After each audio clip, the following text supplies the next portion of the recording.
Hi. Do you ever find that there's a gap between what you think you're communicating with people and what you're actually communicating with them?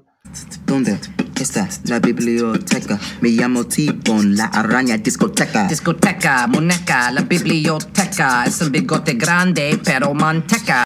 Well, it might come down to style and word choice. Thinking about style and word choice will help elevate your writing to that next level, and the choices you make at the sentence and word level will influence how your reader experiences your speech. Now let's start with style. Style is all about how you write. Your style should reflect you, but it should also consider the purpose of your speech and the audience who will be reading it.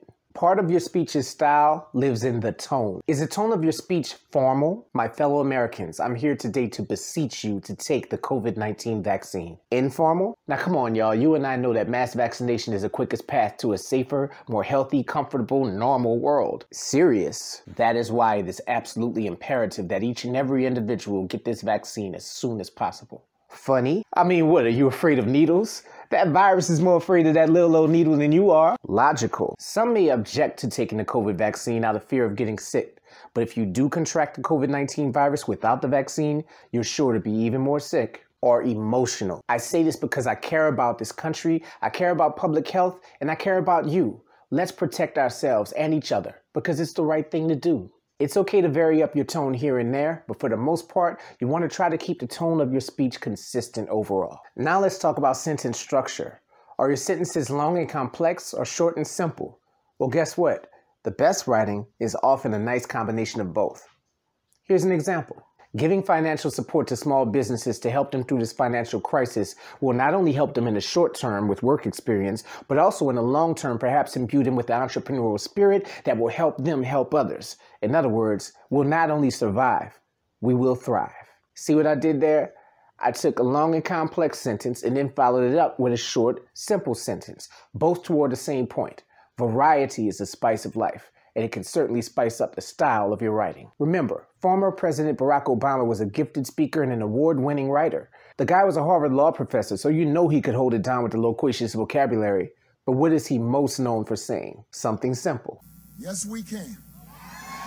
Yes, we can. Yes, we can. Now let's talk about word choice. Has your teacher ever left comments about your writing like these? Awkward, vague, vaguely awkward, awkwardly vague, wordy, wordy, wordy. It's too wordy. Well, that comes down to word choice. And the word choices you make can make the difference between a powerful speech and a confusing one. Clear and simple is often best. And you should avoid, or at least explain, acronyms and jargon. What kind of acronyms and jargon?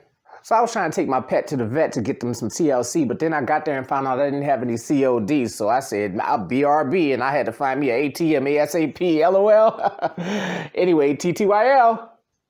Also, specific is better than vague. So instead of just saying, poverty is bad, what if you said, if we dedicate 10% of our budget to the anti-poverty program that I propose, we should see a 20% drop in poverty. And make sure that any repetition of keywords is purposeful. For instance, don't do this. Eating too much sugary food is bad for you. Also, foods high in sugar may promote acne. Also, foods high in sugar lead to tooth decay. Also, foods high in sugar have been associated with high blood pressure. Also, foods high in sugar may also be high in fat, which can also adversely affect your health, especially if you also have diabetes. It might be better to say it like this. Foods high in sugar should be consumed with caution due to their adverse effects on health, including their association with high blood pressure, their promotion of acne and tooth decay, and the particular dangers of diabetes. Some final tips on style and word choice. Read your written speech aloud and ask yourself, does this word or sentence say what I want it to say? Does the speech sound good? Then ask someone else, maybe a friend, a parent, or a teacher, to read your speech. What questions do they have? Do they understand everything? So, to wrap it up, think about your style and your word choice. As a writer, you should maintain your voice, but at the same time, think about your speech's purpose. Consider the audience who'll be reading your words in. Pay attention to your tone. Is it formal, informal, or both? Stay consistent and clear so your listeners hear your joke or your solemn oath. Are your sentences simple and brief, or complex like a riddle and deep? The best of the writing is that coinciding a splendid blend of each.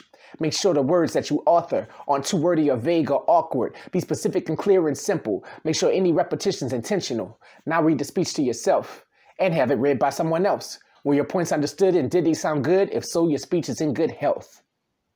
Or, put another way, Manteca, picote, gigante, pequeño, cabeza es nieve, cerveza es bueno. Buenos días, me gustas papas frías, bigote de la cabra, es Cameron Diaz. Yeah, boy. Yeah. What? It's 2009. Word.